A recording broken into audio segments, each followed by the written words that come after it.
Hello everybody and welcome back to Full House Sports here, myself Charlie. More before the video starts, please like, comment and subscribe. Anything you guys do is greatly appreciated as I try and become a one-man sports news bandwagon. Now, feels like there is a new T20 Premier League stop popping up in cricket every week, and this week has been no different. It's been rumoured for a while that the European T20 Cricket League is going to begin.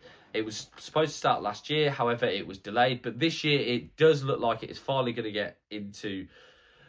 Things are going to get up and running, So the European Premier League is going to contain teams from the associate nations that currently play their cricket in Europe. So the Netherlands, Scotland and Ireland. I think the league is huge for the future of cricket in Europe. There's been some big name investors already. Steve Waugh has put his money into a team. It looks like Otago, I think, as well, have started to own a team. Some of the teams have got some very interesting names. We've got the Amsterdam Flames, who I think have just confirmed the signing of Mitchell Marsh, and as well the Castle Rockers up in Scotland, in Edinburgh, which is going to have, I think, Mitchell Santner playing for them.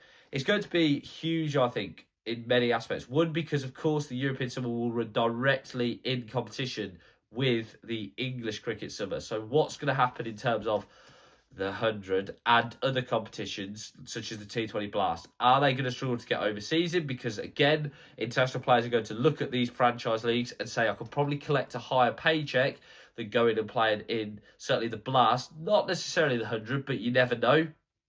Secondly, it's interesting in terms of some of the players that have already signed up. We've said about Mitchell Marsh. It looks like Steve Smith as well is going to play, which is going to then, I think, massively raise the profile of cricket in Europe. We're already seeing, I think, the associate nations in Europe now start to sort of come to the forefront. Obviously, Italy are at the next 2020 World Cup, led by players such as JJ Smuts, who, of course, is ex-South African, but has come over to play for Italy. You've also got players like Wayne Madsen as well, and Emilio Gay, although looks like he's not going to the T20 World Cup with Italy, potentially with the view to playing for England in the future.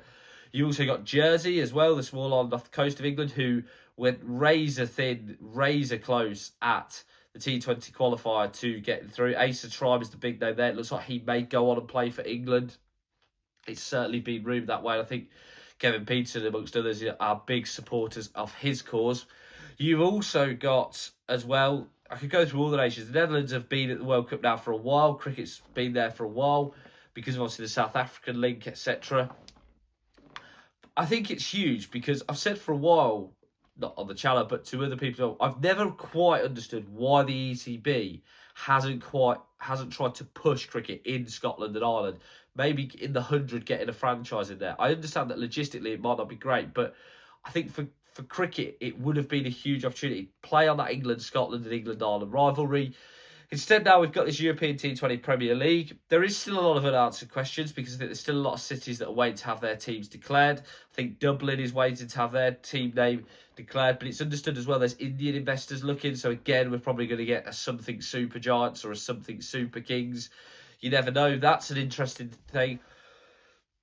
Where it goes in terms of marketing, it could be tough, but I think, again, it's taking place in the summer, so that's a big plus. It's not going to directly go up against, for example, rugby or other sports that are popular. It will run in conjunction, though, however, with some things in other countries. But again, for example, Scotland, it's not going to be running up against football, which we know is huge. So, with a bit of jazz, could you get people to want to come to the games?